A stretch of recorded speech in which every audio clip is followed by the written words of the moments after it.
Hello, this post is about my small investigation regarding the relationship between confidence intervals based on t-score and z-score. First, we need to recall how we define normal distributions. First, we define the standard normal distribution. It's the one that has this density indicated here.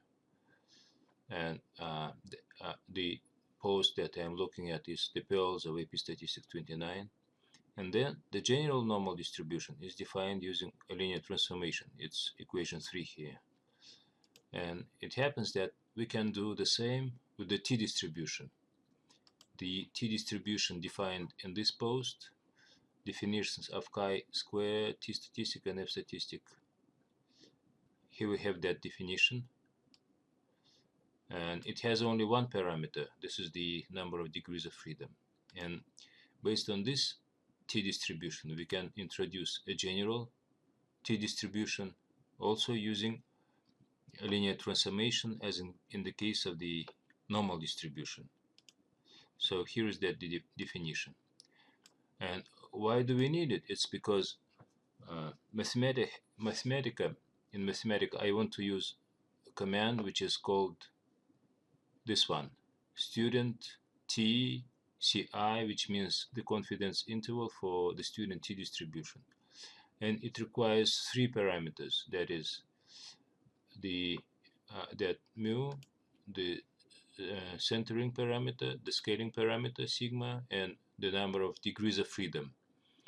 While the student t distribution has two formats. One of them requires only the number of degrees of freedom, and the other one requires three parameters. Okay, so I start with the student t distribution, which has 3 degrees of freedom. I want to find its standard deviation. As we can see, it's 3.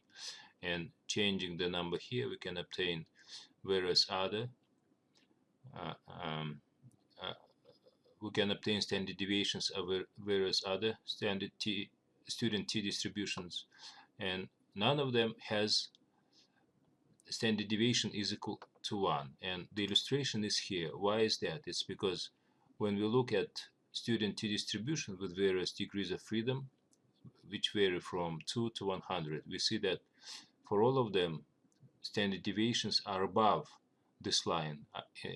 Along with the standard deviation for student t distribution, I am including here a horizontal line at 1, and we see that all standard deviations are higher than this horizontal line at 1.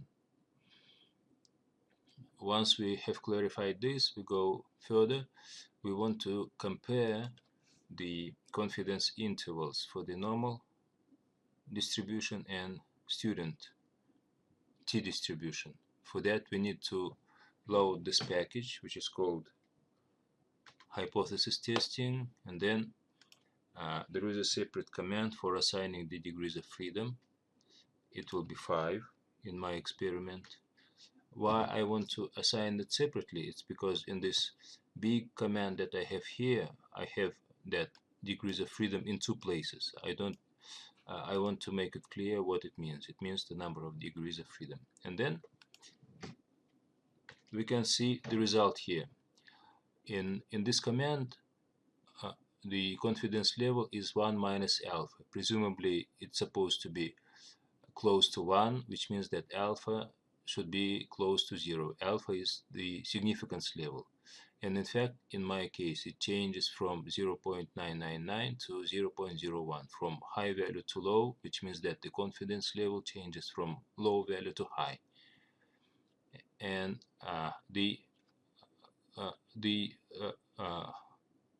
upper interval, this one, which is orange, it is the interval for the standard for students t distribution. The lower is for the normal distribution, and the confidence levels for them are the same.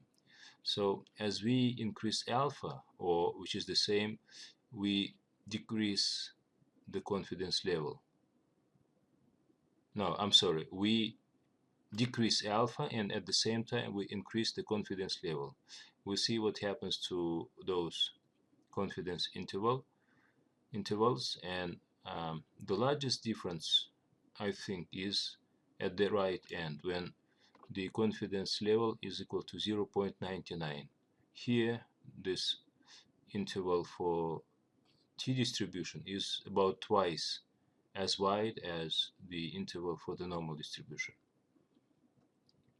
And this is all I had for you. Thank you. Bye-bye.